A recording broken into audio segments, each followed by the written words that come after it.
ಪ್ರಧಾನಿಯಾಗಿ ಮನಮೋಹನ್ ಸಿಂಗ್ ಅವರಿದ್ದರು.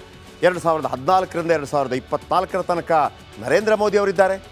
ಹಾಗಿದ್ರೆ ನಮಗೆ ಲೆಕ್ಕ ಸಿಗತ್ತಲ್ಲ, ಆ 10 ವರ್ಷ ಈ 10 ವರ್ಷ, ಆ 10 ವರ್ಷ ಈ 10 ವರ್ಷ. ಇದನ್ನು ಯಾರು ಹೇಳಿದ್ದಾರೆ? BJP ಹೇಳುದು.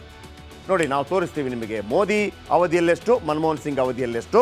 ಅದಕ್ಕಿಂತ ಮೊದಲು BJP ಸಮರ್ಥನೆಯನ್ನು ಕೊಡುತ್ತೆ. ನೋಡ್ರಿ, ನಾವು ನಿಮ್ಮ ಕಾಂಗ್ರೆಸ್ನ UPAಗಿಂತ 3 ಪಟ್ಟು ಹೆಚ್ಚು ಅನುದಾನ ನೀಡಿದ್ದೇವೆ.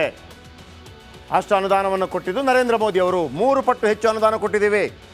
ಆ 10 ವರ್ಷದಲ್ಲಿ ನೀವೇನು ಕೊಟ್ಟಿದ್ರೋ ಅದಕ್ಕಿಂತ 3 ಪಟ್ಟು ಜಾಸ್ತಿ ಕೊಟ್ಟಿದ್ದೀವಿ. ಅಂದಿನ ಕೇಂದ್ರದ ಬಳಿ ಅಂದರೆ UPA ಸರ್ಕಾರ ಕೊಟ್ಟಿದ್ದು ಕೇವಲ 81,795 ಕೋಟಿ. ಇದು BJPನ ಹೇಳ್ತಾ ಇರೋದು ಮನಮೋಹನ್ ಸಿಂಗ್ ಕಾಲಾವಧಿಯಲ್ಲಿ. ಆದರೆ ಮೋದಿ ಸರ್ಕಾರ ಬಂದ ನಂತರ ಕಳೆದ 10 ವರ್ಷಗಳಲ್ಲಿ 2,82,791 ಕೋಟಿ ರೂಪಾಯಿ ಅನುದಾನ. ಎಷ್ಟಾಯಿತು? 81,000 2,82,000 UPAದಿಂದ ರಾಜ್ಯಕ್ಕೆ ಬಂದಿದ್ದು 60,779 ಕೋಟಿ. ಅಂದರೆ GST ಬೇರೆ ಬೇರೆ ವಿಚಾರಕ್ಕೆ ಸಂಬಂಧಪಟ್ಟಾಗ. ಆಗ GST ಇರಲಿಲ್ಲ. ಓಕೆ, ಇದು. ಇನ್ನು ಈಗ ಈ ಹಣಕಾಸು ಆಯೋಗ ಅಂತಿದೆ, ಫಿನಾನ್ಸ್ ಕಮಿಷನ್ ಅಂತಿದೆ. ಅದು 5 ವರ್ಷಕ್ಕೆ ಒಂದು ನಿರ್ಧಾರವನ್ನು ಕೈಗೊಳ್ಳುತ್ತೆ. ಫಾರ್ ಎಕ್ಸಾಂಪಲ್, ಈಗ ಪ್ರಕೃತಿ ವಿಕೋಪ ಆದಾಗ NDRF ತಂಡದಿಂದ ಬಂತು, ಇಷ್ಟು ದುಡ್ಡು ಬಂತು ಅಂತಿರುತ್ತಲ್ಲ, ಅದು ಒಟ್ಟಾರೆ ಕೊಡೋದಲ್ಲ. ಆಯಾಯ ಕಾಲಕ್ಕೆ ಅದರದ್ದು ಮೀಟಿಂಗ್ ಆಗುತ್ತೆ, ಜಾಸ್ತಿ ಮಾಡ್ಕೊಂಡು ಹೋಗ್ತಾರೆ. ಈಗ ನಾವು ಕಾವೇರಿ ನದಿ ನೀರು ಹಂಚಿಕೆ ವಿಚಾರ ಸಂದರ್ಭದಲ್ಲಿ ಇಲ್ಲಿ ಮಳೆ ಇಷ್ಟು ಬಂದಿದ್ರೆ ಇಷ್ಟು ಕಳಿಸಿ, ಇಷ್ಟು ಮಳೆ, ಹಾಗೇನೆ ಈ ಬಾರಿ ಮಳೆ ಜಾಸ್ತಿ ಬಂದಿದೆ, ಈ ಬಾರಿ ಭೂಕುಸಿತ ಜಾಸ್ತಿ ಬಂದಿದೆ, ಹಾಗಾಗಿ ಕರ್ನಾಟಕದಲ್ಲಿ ಕೆಲವು ಬದಲಾವಣೆಗಳಾಗಿದೆ, ಇನ್ನು ಮುಂದೆ ಕೊಡುವಾಗ ಸ್ವಲ್ಪ ಜಾಸ್ತಿ ದುಡ್ಡು ಕೊಡಬೇಕು ಅಂತೇಳಿ NDRF ಮೀಟಿಂಗಲ್ಲಿ ತೀರ್ಮಾನ ಆಗುತ್ತೆ. ಅದೇ ಥರ GSTಗೆ ಸಂಬಂಧಪಟ್ಟಾಗೆ ಆಯಾಯ ಕಾಲಘಟ್ಟಕ್ಕೆ ಚೇಂಜ್ ಆಗ್ತಾ ಇದೆ. 14ನೇ ಫಿನಾನ್ಸ್ ಕಮಿಷನ್ ಮತ್ತು 15ನೇ ಹಣಕಾಸು ಆಯೋಗದಲ್ಲಿ ಕೆಲವು ಬದಲಾವಣೆಗಳಾಗಿದೆ. 15ನೇ ಆಯೋಗದಲ್ಲಿ ಜನಸಂಖ್ಯೆ ಆಧಾರದಲ್ಲಿ ಹಣ ಹಂಚ್ತಾ ಇದೆ ಸರ್ಕಾರ. ಸ್ವಲ್ಪ ಬದಲಾವಣೆ ಮಾಡಿದೆ. ಅಂದರೆ ಎಲ್ಲಿ ಜನಸಂಖ್ಯೆ ಜಾಸ್ತಿ ಇದೆ, ಹೇಗೆ ಕಾಡು ಪ್ರದೇಶ ಜಾಸ್ತಿ ಇದೆ, ಅಲ್ಲಿರುವಂಥ ಜನರು, ಸೊ ಹಾಗಾಗಿ ಕೆಲವು ಬದಲಾವಣೆಗಳನ್ನು ಮಾಡಿದ ಕಾರಣಕ್ಕಾಗಿ ಸ್ವಲ್ಪ ದುಡ್ಡು ಕಡಿಮೆ ಆಗ್ತದೆ, 1% ಅಷ್ಟು. ಆ 1% ದುಡ್ಡು ಅಂತಂದರೆ ಕರ್ನಾಟಕಕ್ಕೆ ಒಂದು 30,000 ಕೋಟಿ ವರ್ಷಕ್ಕೆ ಬಂದ ಹಾಗೆ. ಈಗ ತೀರಾ ಕಡಿಮೆ ಹಣ ಸಿಗ್ತಿರೋದೇ ಉತ್ತರ ಭಾರತಕ್ಕೆ ಅಂತೇಳಿ ಅವರು ಸಮರ್ಥನೆಯನ್ನು ಮಾಡ್ತಾರೆ. ಹರಿಯಾಣದ ಒಬ್ಬ ವ್ಯಕ್ತಿಗೆ 5,200 ರೂಪಾಯಿ, ಮಹಾರಾಷ್ಟ್ರದ ವ್ಯಕ್ತಿಗೆ 6,800 ರೂಪಾಯಿ, ತಮಿಳುನಾಡಿನ ವ್ಯಕ್ತಿಗೆ 6,900 ರೂಪಾಯಿ, ಒಬ್ಬ ಗುಜರಾತಿಗೆ 7,000 ರೂಪಾಯಿ ಮತ್ತು ಇಂಡಿ ಕೂಟ ಅಧಿಕಾರದಲ್ಲಿರೋ ರಾಜ್ಯಕ್ಕೆ ಹೆಚ್ಚು ಹಣ ಸಿಗ್ತಾ ಇದೆ ಅಂಥೇಳಿ ಅವರು ಸಮರ್ಥನೆಯನ್ನು ಮಾಡ್ತಾ ಇದ್ದಾರೆ. ಹೆಚ್ಚು ಹಣ ಪಡೆಯುತ್ತಿರೋ ರಾಜ್ಯಗಳಲ್ಲಿ ಕರ್ನಾಟಕಕ್ಕೆ 5ನೇ ಸ್ಥಾನ ಇದೆ ಈಗಿನ ರೀತಿ ರಿವಾಜುಗಳ ಪ್ರಕಾರ. ಒಬ್ಬ ಕನ್ನಡಿಗನಿಗೆ ಗುಜರಾತ್ಗಿಂತ ಜಾಸ್ತಿ 7,300 ರೂಪಾಯಿ ವಾಪಸ್ ಬರುತ್ತೆ. ತೆಲಂಗಾಣಕ್ಕೂ ಕೂಡ 7,300 ರೂಪಾಯಿ ಬರುತ್ತೆ. ನಿಮ್ಮದೇ ಸರ್ಕಾರ ಅಧಿಕಾರದಲ್ಲಿದೆ. ಪಂಜಾಬಲ್ಲಿ ಆಮ್ ಆದ್ಮಿ ಇದೆ, 7,900 ರೂಪಾಯಿ. ಆಂಧ್ರ ಪ್ರದೇಶಕ್ಕೆ 9,900 ರೂಪಾಯಿ. ಪಶ್ಚಿಮ ಬಂಗಾಳದ ವರುಣಿಗೆ ಬರೋಬ್ಬರಿ 10,000 ಸಿಗ್ತಾ ಇದೆ ಅನ್ನುವಂಥ ಅಂಕಿಅಂಶಗಳನ್ನಿಟ್ಟರು. ಇದೆಲ್ಲವೂ ಕೂಡ ನಿಮಗೆ ಜಾಸ್ತಿ ಅರ್ಥ ಆಗಲಿಕ್ಕೆ ಸಾಧ್ಯ ಇಲ್ಲ, ಹಾಗಾಗಿ ತುಂಬ ತಲೆ ಕೆಡಿಸ್ಕೋಬೇಡಿ. ಆದರೆ ಅದಕ್ಕೆ ಸಂಬಂಧಪಟ್ಟವರಿಗೆ ಇದು ವಿಚಾರ ಗೊತ್ತಿರುತ್ತೆ. ಆದರೆ ನಿಮಗೆ ಪ್ರತಿಯೊಬ್ಬರಿಗೂ ಗೊತ್ತಾಗಬೇಕು ಅಂತಂದರೆ ನಾನು ಇನ್ನೊಂದು ಪಾಯಿಂಟ್ ಹೇಳ್ತೀನಿ. ಅದಕ್ಕಿಂತ ಮೊದಲು ಅನುದಾನ ವಿಚಾರದಲ್ಲೂ ಕೂಡ ಮಾಗಡಿ ಶಾಸಕ HC ಬಾಲಕೃಷ್ಣ ಕೀಳು ಮಟ್ಟದ ಏನಾಗ್ತಾ ಇದೆ ದೆಹಲಿಯಲ್ಲಿ, ಬನ್ನಿ ನೋಡೋಣ.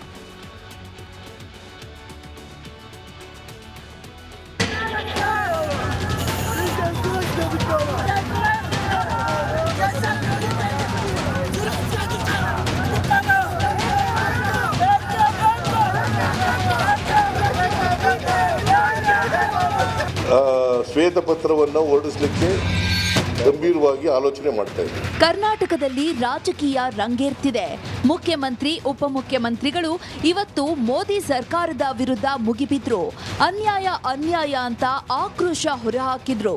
ಸೆಂಟ್ರಲ್ ಕಮಿಷನ್ ಸೆಂಟರ್ಗೆ ಮತ್ತು ರಾಜ್ಯಗಳಿಗೆ ಹೇಗೆ ಮಾಡಬೇಕು ಅಂತಕ್ಕಂಥದ್ದನ್ನ ಮಾಡ್ತಾರೆ. ನಾಳಿದ್ದು ದೆಹಲಿಯಲ್ಲಿ ನಮ್ಮ ಧ್ವನಿಯನ್ನ ಎತ್ತಲಿಕ್ಕೆ ನಾವು ನಮ್ಮ ಹೋರಾಟವನ್ನ ಮೊದಲನೇ ಬಾರಿಗೆ ಇಡೀ ಸರ್ಕಾರ, ನಾನು ಎಲ್ಲ ಶಾಸಕರಿಗೆ ಪಕ್ಷ ಭೇದವನ್ನು ಮರೆತು ಎಲ್ಲ ಶಾಸಕರಿಗೆ ನಾವು ಆಹ್ವಾನವನ್ನ ಕೊಡ್ತಾ ಇದ್ದೇವೆ.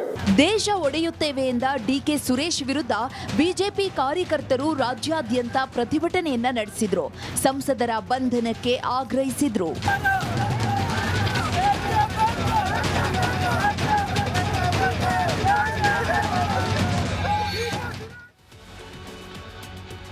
GST ವಿಚಾರವಾಗಿ ಅಂದರೆ ನಮಗೆ ಕಡಿಮೆ ಬರ್ತಾ ಇದೆ, 30,000 ಕೋಟಿ ಪ್ರತಿ ವರ್ಷ ಕಡಿಮೆ ಬರ್ತಾ ಇದೆ. ಹಾಗಿದ್ರೆ ಒಂದು ಪ್ರಶ್ನೆ ಉದ್ಭವ ಆಗುತ್ತೆ ನಮಗೆ, ಹಿಂದೆ ಹಾಗಿದ್ರೆ ಹೇಗಿತ್ತು ಅಂತೇಳಿ.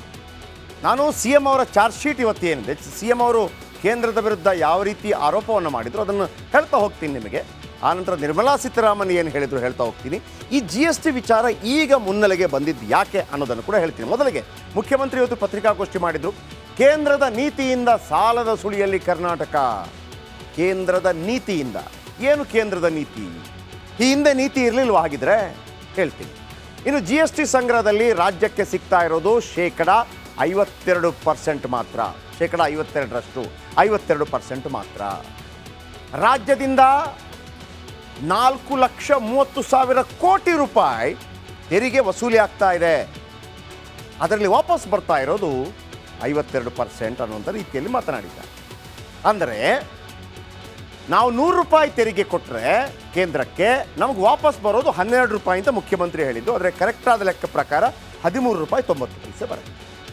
ಹಾಗಾಗಿ ಕಳೆದ 4 ವರ್ಷಗಳಲ್ಲಿ ರಾಜ್ಯಕ್ಕೆ 45,000 ಕೋಟಿ ರೂಪಾಯಿ ಕಡಿತ ಉಂಟಾಗಿದೆ. ಆ ನೀತಿ ಬದಲಾವಣೆಯಿಂದಾಗಿ, ಆ ನೀತಿ ಹೇಳ್ತೀನಿ ಏನು, ಈ ವರ್ಷ ರಾಜ್ಯಕ್ಕೆ 62,000 ಕೋಟಿ ರೂಪಾಯಿ ಹಂಚಿಕೆಗೆ ಕತ್ತರಿ ಬಿದ್ದಿದೆ. ನಮಗೆ ಆ ದುಡ್ಡು ಬರಬೇಕಿತ್ತು. ಆಮೇಲೆ ನಾವು ಅದನ್ನು ವಿಶೇಷ ಅನುದಾನ ಪ್ರಸ್ತಾವಕ್ಕೆ ಸಲ್ಲಿಸಿದ್ವಿ, ಆದರೆ ಕೇಂದ್ರ ಅದನ್ನು ತಿರಸ್ಕಾರ ಮಾಡಿದೆ. ಇದು ಸಿದ್ದರಾಮಯ್ಯನವರ ಒಂದೊಂದೇ ಆರೋಪ. ರಾಜ್ಯದಿಂದ ಕೇಂದ್ರಕ್ಕೆ 2,40,000 ಕೋಟಿ ನೇರ ತೆರಿಗೆಯನ್ನು ನಾವು ನೀಡ್ತಾ ಇದ್ದೀವಿ. ಆ ನೇರ ತೆರಿಗೆಯಿಂದ ನಮಗೆ ಒಟ್ಟಾರೆ ಬರಬೇಕಾಗಿದ್ದ ದುಡ್ಡು 1,87,000 ಕೋಟಿ ಬಂದಿಲ್ಲ. ಇಷ್ಟು ಬರಬೇಕು, 1,87,000 ಕೋಟಿ. ಈ 1,87,000 ಕೋಟಿ ಅಂದರೆ ಎಷ್ಟು ದುಡ್ಡು ಗೊತ್ತಾ? ನಮ್ಮ 1 ವರ್ಷದ ರಾಜ್ಯ ಬಜೆಟ್ನ ಅರ್ಧದಷ್ಟು.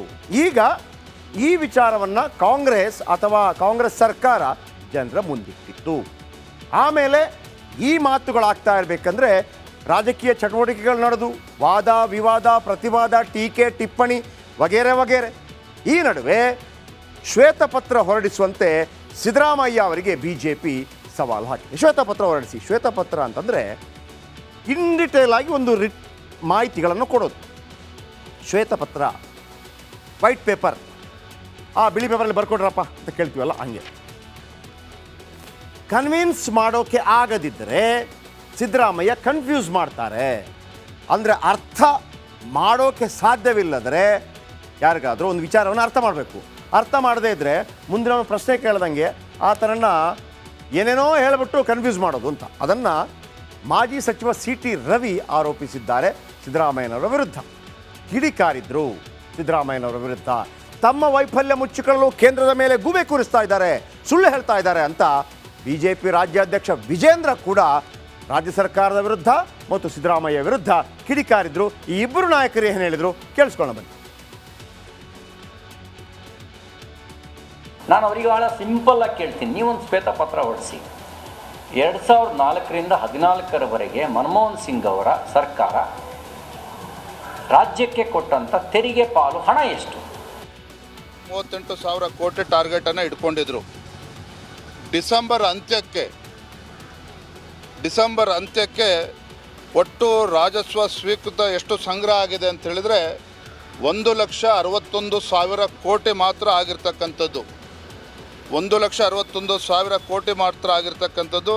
ಅಂದರೆ ಇವರ ಸಾಧನೆ ಏನಪ್ಪ ಅಂತ ಹೇಳಿದ್ರೆ 67% ಅಷ್ಟೇ ಇವತ್ತು ರೆವಿನ್ಯೂ ರಿಸಿಪ್ಟ್ ಇವತ್ತು ಟಾರ್ಗೆಟ್ ರೀಚ್ ಆಗೋದಕ್ಕೆ ಸಾಧ್ಯ ಆಗಿದೆ. ಹಾಗಿದ್ರೆ ಏನು ಇದು ರಾಜಕೀಯನಾ? ಬನ್ನಿ, ಹಾಗಿದ್ರೆ ನಾವು ಕೂಡ ಒಂದು ಕ್ಯಾಲ್ಕುಲೇಷನ್ಗೆ ಬರೋಣ. ಯಾಕೆ ಅಂತಂದರೆ 2004ರಿಂದ 2014ರ